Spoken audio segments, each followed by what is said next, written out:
আল্লাহ পাক বলেন, পৃথিবীতে যা কিছু আছে সবই ধ্বংস হয়ে যাবে, একমাত্র তোমার রবের পবিত্র চেহারাই অবশিষ্ট থাকবে।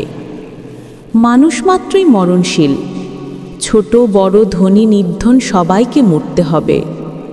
তাই কবি বড়লোকদের লক্ষ্য করে বলেছেন, হে উঁচু অট্টালিকার বাসিন্দা, সহসাই তোমাকে মাটির নিচে দাফন করে পুঁতে ফেলা হবে। মৃত্যুর সামনে সবাই অসহায়, কোনো শক্তি ও সম্পদের বিনিময়ে তাকে কিছু জানা যায় না। শক্তিহীন ও শক্তিধর সবাইকে এর সামনে আত্মসমর্পণ করতে হয়। নির্দিষ্ট সময়ের 1 সেকেন্ডও বিলম্ব না করে তা উপস্থিত হবে। কে কোথায় আছে তার কোনো পরোয়া নেই।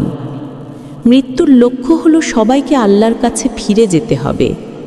কেননা যে মানুষ আজ দুনিয়াতে এসে বিভিন্ন কাজে ব্যস্ত হয়ে আল্লাহর কাছে ফিরে যাওয়ার বিষয়টি ভুলে গেছে, মৃত্যু তাদেরকে সেই বিস্মৃত স্মৃতির বাস্তব ময়দানে নিয়ে ছেড়ে দিচ্ছে।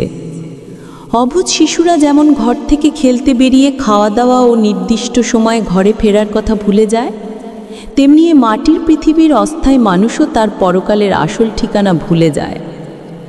মানুষ ও জিনকে দুনিয়ায় পাঠানো হয়েছে অল্প সময়ের জন্য। এটা হচ্ছে অস্থায়ী বিশ্রাম কেন্দ্র। তারপর তাদেরকে তাদের পরলৌকিক স্থায়ী কেন্দ্রে যেতে হবে। কিন্তু পরিতাপের বিষয়, মানুষ এত কিছু জানা সত্ত্বেও অস্থায়ী দুনিয়াকে স্থায়ী বসবাসের জায়গা মনে করে বসে আছে।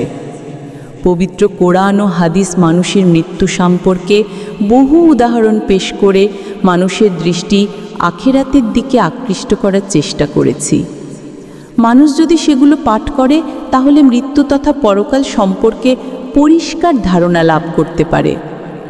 রাসূলুল্লাহ সাল্লাল্লাহু আলাইহি ওয়াসাল্লাম নিজের বাস্তব জীবনের বহু ঘটনার মাধ্যমে মুমিনদের দৃষ্টি মৃত্যুর দিকে আকৃষ্ট করার চেষ্টা করেছেন। কবির কণ্ঠে অসহায় মৃত্যুর করুণ বর্ণনা। তারপরে শূন্য জীবনে যত কাটিয়েছি পারি, যেখানে যাহারে জড়ায় ধরেছি সেই চলে গেছে ছাড়ি। শত কাফনের শত কবরের অঙ্ক হৃদয়ে আঁকি, গুনিয়া গুনিয়া ভুল করে গুনি সারা দিন রাত জাগি। মসজিদ হতে আজান হাঁটিয়েছে বড় করুণ সুর, মোর জীবনের রোজ কেয়ামত ভাবতেছি কত দূর। আল্লাহ পাক রব্বুল আলামিন আমাদেরকে বেশি বেশি মৃত্যুর স্মরণ করার তৌফিক দান করুক, আমিন।